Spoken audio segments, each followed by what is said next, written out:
제대로 된 감사가 진행될까? 뭘 하라고 그러면은 안 하고 깔아 뭉개고. 이건 거의 안 하겠다는 내용이고, 불법을 저지르건 보고서를 조작하건 나한테 충성만 하면 돼. 이 정부 들어서 무너진 게 한두 가지가 아닌데 감사원은 정말 문제가 많습니다. 지금 일단 뭐 그 안에 문제들이 쭉 많은데 첫 번째로 유병호 사무총장이 감사위원으로 갔어요. 장성철 소장 이게 재척 사유 안 되나요? 그렇게도 보여져요. 어쨌든 윤석열 정부 취임 이후에 대통령 집무실과 관저를 옮기는 과정 중에서 뭐 직권남용 같은 불법은 있었는지 없었는지 이것에 대한 국민감사 청구가 이루어졌기 때문에 감사원이 재작년부터 이걸 조사하고 있는데 결론을 내리기가 싫은 것 같아요. 그러니까 4차례나 감사 기간을 연장을 했고 한 번 더 연장을 해가지고 이제 총선 이후에나 발표하겠다라는 것은 우리는 이러한 사안들에 대해서 대단히 불편하게 생각을 하고 있다. 감사를 하고 싶어 하지 않는다. 그렇게 볼 수밖에 없고 최근에는 그 상당히 감사원의 인원 중 논란을 많이 불러일으켰던 유병호 씨가 이제 승진을 했잖아요, 또. 예. 그래서 감사원 자체가 공정하고 객관적인 감사를 할 수 있을까? 감사원장 또 누가 임명합니까? 결국에는 뭐 대통령이 임명하는 자리잖아요. 그래서 어떻게 대통령실 집무실 이전에 관련해서 제대로 된 감사가 진행될까? 좀 그런 생각이 있어요. 무의미한 거 아니냐라는 생각이 들어요. 감사원 사무총장하고 감사위원하고 어떤 차이가 있나요? 감사원 사무총장 같은 경우에는 모든 거를 실무적으로 다 총괄을 하는 거죠. 그냥 뭐 예를 들면은 실무적으로 우리 이거 감사할까 말까 이런 거를 실무적으로 결정하는 자리고 감사위원들은 감사원 사무총장이 실무적으로 올린 것에 대해서 이거는 옳다 그르다 이런 식으로 판단하는 거기 때문에 실무적으로 업무를 장악하는 것은 감사원 사무총장이다라고 볼 수밖에 없습니다. 근데 왜 글로 갔을까요? 장악하라고 그러는 거죠. 장악하려? 장악하라. 더 장악해라. 그러니까 감사원 사무총장이 감사원 장악하기가 더 쉬운 자리 아니냐고요. 그렇죠. 근데 왜 감사위원으로 가요? 가서 그분 같은 차관급이더라고요. 같은 차관급인데 제가 잠깐 헷갈렸는데 그러니까 감사위원은 어쨌든 투표권이 있잖아요. 예. 또한 결정권이 있기 때문에 그 자리가 뭐 더 좋다고 생각을 했나 아니면은 감사원 사무총장에 더욱더 이제 집권 세력이 원하는 사람을 심어놨나? 아니, 제가 좀 다른 정확히 수가 말씀드리겠습니다. 감사원 사무총장은 어쨌든 그 대통령의 임명을 받아서 하는 것이고 임기가 대체적으로 1년 정도에 불과합니다. 그러니까 감사원이라고 하는 행정기관을 갖다가 행정적으로 총괄하는 자리인 것이고 감사위원은 대통령의 임명 이후에 그 어떤 그 권한으로부터 독립된 기구입니다. 감사원 사무총장은 독립되지 못하는 것이고 감사위원은 독립됐고 그래서 감사원 전체 운영과 관련된 책임 있는 의결권을 감사위원이 갖고 있거든요. 그렇기 때문에 감사위원이 훨씬 더 높은 자리고 감사위원의 영향력이 더 세다고 하는 겁니다. 감사원장이 어떠한 그 방향을 가지고 이렇게 추진해 나가려고 한다 하더라도 감사위원 한 명이 제재를 하게 되면 그것이 제대로 운영될 수가 없습니다. 그렇기 때문에 일반적으로 감사원 사무총장이 굉장히 높은 자리 같지만 실제 감사위원보다 아래 단계에 있다고 하는 것이 지금 일반적이기 때문에 아마도 유병호 사무총장 같은 경우도 감사위원으로 가고 싶었는데요. 감사위원을 계속 갈 수가 없었던 거죠. 여러 가지 전현희 의원이 기소하지 않았습니까? 그렇기 때문에 기소된 부분부터 있는데 현재 기소된 상태에서 감사위원으로 가는 것 자체가 있을 수 없는 일인데 이게 간 것이 더불어민주당 강선우 대변인이 이야기했던 보훈 인사의 개념으로 이해하시면 될 것 같습니다. 이렇게 감사위원 하는 것을 마음대로 하여튼 사람 쓰는 것에 대해서는 입 아파서 더 얘기를 못 합니다. 근데 보훈도 보훈 나름이지. 지금 공수처에 고발돼서 피의자 신분이잖아요. 그렇죠. 그런 사람을 다른 것도 아닌 감사원의 감사위원으로 임명했다라는 거는 이거는 전두환 정권 때도 보기 힘들었던 일 아닙니까?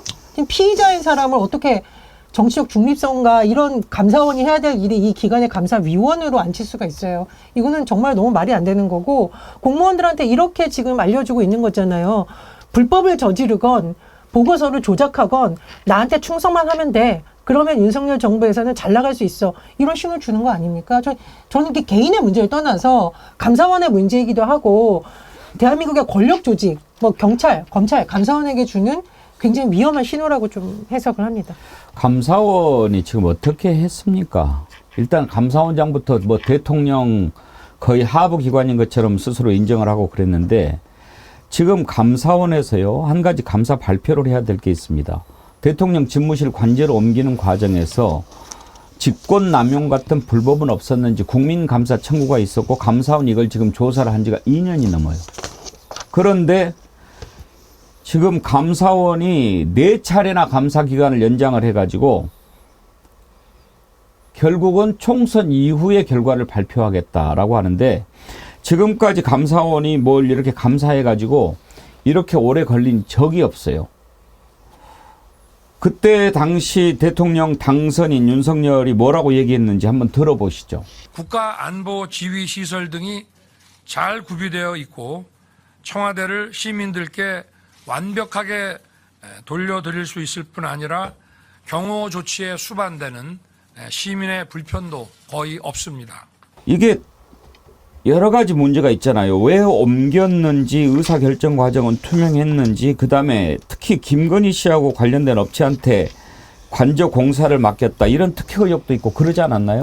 그렇습니다. 그 되게 이상한 거 뭐냐면은요. 왜 이거를 자꾸 연장을 하냐는 거예요. 총선 이후로 미루다가 뭉개려는 게 아니냐라는 의심을 충분히 살 수 있는데 이거 전현희 국민권익위원장 감사를 할 때는 왜 감사 기간을 자꾸 연장하냐는 비난이 왜 나왔는데 그때는 뭘 하나라도 잡으려고 자꾸 이러는 것 아니냐 이런 논란이 일었었거든요. 근데 이번에 계속 이렇게 미루는 것은 제대로 철저하게 하려고 하는 게 아니라 오히려 제대로 안 하려고 계속 미루는 것 아니냐 이런 의심을 충분히 살 수가 있고요. 더군다나 지금 이 사건은 정말 국민의 세금이 투입된 것과 관련해서 불법이 있었는지 비리가 있었는지 윤석열 대통령이 강조하는 카르텔이 진짜 있었는지 명명백백하게 밝혀야 되는데 계속 안 하고 있습니다. 그런데다가 감사원이 최근에 논란에 휩싸인 유병호 사무총장 피의자를 감사위원까지 임명하다 보니까 검찰에 이어서 감사원도 깡패 조직이 되는 거 아니냐는 의심을 충분히 살 수가 있는 겁니다. 김준혁 교수님 지금 뭐든지 다 이런 식이에요. 뭘 하라고 그러면은 안 하고 깔아뭉개고 그냥 눈치 보고 덮고. 아니 감사원이 지금까지 가장 중요한 문제에 대한 감사 기간이 6개월을 넘긴 적이 없습니다. 이건 지금 거의 통계로 나와 있거든요. 그러니까 감사원 감사를 받아본 분들이 계신지 모르겠는데 저도 예전에 공직 생활을 했었거든요. 예. 공직 생활을 할 때 감사원 감사를 우리 부처가 받은 적이 있었습니다. 박물관 그 건립과 관련해서 유물 구입 그러니까 뭐 저희 선배 학예사들이 이제 유물 구입과 관련된 내용이 있었는데 그때 이제 감사원 감사 받을 때 저도 그때 같은 이제 부서 안에 있었다고 해서 감사원 감사를 같이 받았던 경험인데 저는 뭐 실제 뭐 받았다고 하긴 그런데 어쨌든 그 과정을 제가 이제 전반적으로 다 지켜봤던 거죠. 그런 과정에서 우리가 그때 굉장히 큰 건이었는데 한 달 정도 감사원 감사받고 이제 종료가 됐어요. 그리고 나서 나머지 큰 건들도 제가 좀 이렇게 경기도에서 받는 감사를 감사원에서 내려서 하는 걸 봤는데 보통 2달 이상 넘긴 경우는 못 봤는데 큰 건이 6개월 정도였어요. 그런데 지금 이게 얼마나 되는 겁니까? 이게 지금 현재 거의 2년 가까이 되어가고 있는데 이것에 대해서 감사 결과가 어떤 내용인지를 계속 발표한 것을 4번을 연기를 해서 4월 11일 이후에 하겠다.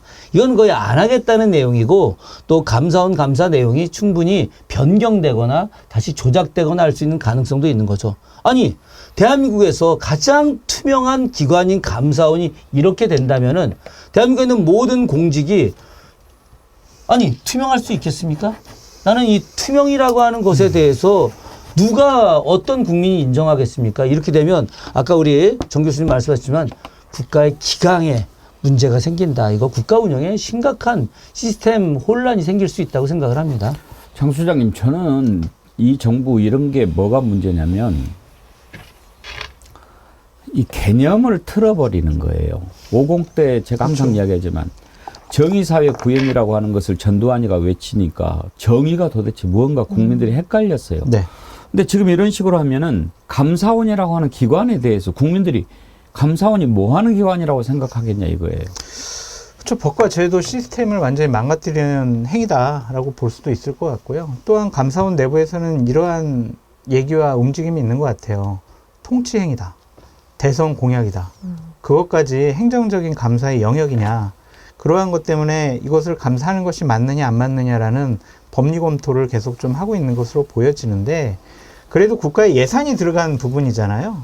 그런 부분만큼은 회계감사를 충분히 할 수 있기 때문에 이 부분 관련해서 자꾸 아니 봐주려는 거 아니야 하기 싫은 거 아니야 이런 오해를 받지 말고요. 정권은 바뀔 수가 있지만 대한민국이라는 제도와 시스템 계속 유지되어야 하지 않습니까? 그래서 사람이 바뀔 때마다 권력의 눈치를 보는 그러한 감사원은 필요치가 않아요. 그래서 그냥 원리 원칙대로 제대로 조사하고 발표해라. 그게 감사원이 사는 길이다라고 말씀드립니다. 아니 그러면 떳떳하게 통치행위다라고 얘기를 하든지. 이제 총선에 불리할 것 같으니까 총선 이후에 제가 봤을 때는 총선 이후에 이거는 대통령의 통치행위이기 때문에 저희가 감사할 수 없습니다. 이럴 수도 있겠죠. 지금 민생토론인가 뭔가 빙빙 돌아다니는 거 있잖아요. 이것도 지금 사실 따져볼 게 많지 잘못됐죠. 않습니까? 이게 순수하다고 어떤 국민들이 믿겠습니까? 아니 그렇죠. 그러니까 또는 왜 보수 쪽 패널로서 왜 이렇게 윤석열 대통령 비판하냐 이런 얘기를 많이 듣는데 아니 보수라고 비판 안 하는 겁니까? 네, 많이 해야죠. 듣죠. 아니, 서정욱 변호사한테 어제도 혼났어요. 제가 비판해. 근데 이거 제가 좀만 말씀드리면 어쨌든 역대 어느 대통령도 이렇게 노골적으로 총선을 앞두고 각 지역을 다니면서 여러 가지 정책 현안에 대해서 직접 대통령이 약속을 하고 예산을 지원하겠다라고 한 적은 없는 것 같습니다. 그냥 한두 군데 방문해가지고 접전지 가가지고 그냥 그런 얼굴 건 비치고 있죠. 예. 뭐 그냥 이렇게 거기 출마하는 사람들 옆에 좀 서 있고 이런 모습은 있었는데 이런 적은 처음인 것 같아요. 그건 애교로 봐줄 수 있다고 쳐요. 근데 이렇게 노골적으로 이렇게 하는 경우는 저는 처음 봅니다. 처음 봐요.